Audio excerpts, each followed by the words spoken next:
করিয়া পৃথিবীর জমিনের ভেতরে আদায় করবে। তিনি মহান আল্লাহ, তিনি আমাদের মহান সত্তা। ওই মহান আল্লাহর প্রতি আরেকটা বার খালি শুকরিয়া আদান একটু সবাই বলবেন আলহামদুলিল্লাহ।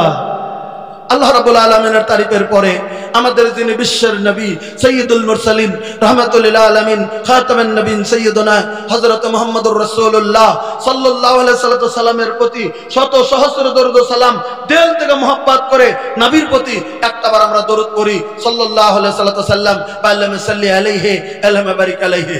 আমি কোরআনে কারীম থেকে দুটি আয়াত তেলাওয়াত করেছি, তার তরজমা সারমর্ম বলেই আপনাদের কাছ থেকে শেষ দেব।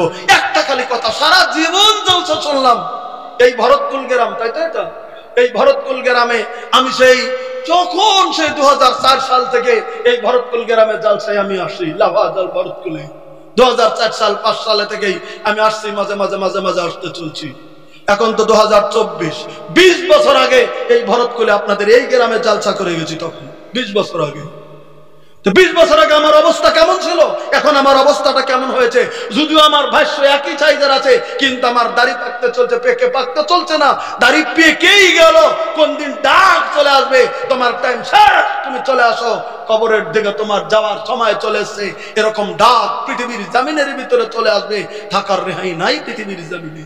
আমি আপনাদেরকে বলতে চলছি আমার ভাইরা, ওই জন্য আমি বলছি এই যে গ্রামে আমরা জালসা চলছে, জালসা শুনছি শুনছি শুনছি শুনছি, কিন্তু মান্যতা কত দিছি। আমার মা বোন আপনারা যে আছেন, আমি একটু আগে আসলাম, আপনাদের 3 ডবল মা বোন এখন আছে কিনা জানি না, তখন ছিল আমি যখন আসছিলাম। হ্যাঁ, তারা বসে আছে দিনের নসিহত শোনার জন্য। আমি খালি একটা কথা শুনবো, আল্লাহ বলেছেন সামিনা ওয়া আতানা, আমরা শুনবো ইতাআত করব। আমি দুটি ঘটনা আপনাদের কাছে তুলে ধরবো, একটা কোরআন থেকে আর একটা বুখারী শরীফের হাদিস থেকে। দুটি ইতিহাস আপনাদের কাছে এখন তুলে ধরবো, তারা মানত কত পৃথিবীর জমিনে। একটা ইতিহাস শুনেন। একজন সাহাবীর নাম ছিল হযরতে সুহাইব রুমি। বলেন আমি নামটা কি বলেছি? হযরতে সুহাইব রুমি রাদিয়াল্লাহু তাআলা আনহু। খুব গুরুত্ব দেবেন। ইসলামের যখন 30 জন মুসলিম ছিলেন বিশ্বনবী সাল্লাল্লাহু আলাইহি ওয়াসাল্লামের উম্মতের ভিতরে, 31-32 নম্বরে হযরত সুহাইব রুমি কালেমা গ্রহণ করে তিনি পৃথিবীর জমিনে মুসলিম হয়েছিলেন। একবার সুবহানাল্লাহ বলেন। তিনি কোথাকার ছিলেন একটু দয়া করে শুনে নেন। তিনি ছিলেন সিনান বিন মালিক, বসরার ছিল একজন শাসক।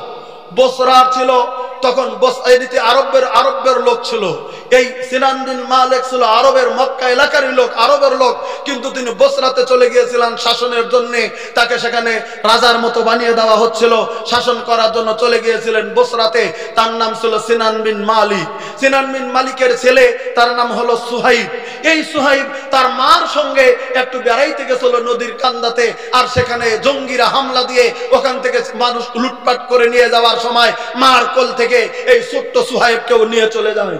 এই ছোট্ট সুহাইবকে যখন মার কোলে থেকে যখন নিয়ে চলে গেল, নিয়ে যাওয়ার পরে এরা তখন আজারবাইজান গ্রিক, এই গ্রিক দেশে নিয়ে এরা বিক্রি করে দিল এই সুহাইব রুমিকে। একটা রাজার ছেলেকে বিক্রি করে দেওয়া হলো, দাস বানিয়ে দেওয়া হলো গ্রিক দেশে। গ্রিক দেশে তখন দাস হিসাবে এই ছোট্ট ছেলেকে বিক্রি করে দিল। মানুষের দাসত্বর কাছে থেকে থেকে থেকে থেকে থেকে থেকে তার জিন্দেগির 20টা বছর কাটিয়ে দিলেন। জোরে বলেন কয় বছর কাটিয়ে দিয়েছেন? জোরে বলেন কয় বছর? 20 বছর। গ্রিকে থাকার সময় ওখানে ক্যাথলিক খ্রিস্টান, ক্যাথলিকের জায়গা গ্রিক। ওই গ্রিক খ্রিস্টান ক্যাথলিকের ওই খ্রিস্টানরা বুঝাতে কাছে একদিন তিনি যায়, তার কথা শুনে শুনে শুনে শুনে শুনে শুনে তিনি একদিন শুনতেন, বলে কি গাওয়া, বলে আখেরি নবী হযরত মুহাম্মদুর রাসূলুল্লাহ পৃথিবীর জমিনের ভিতরে আগমন করবে।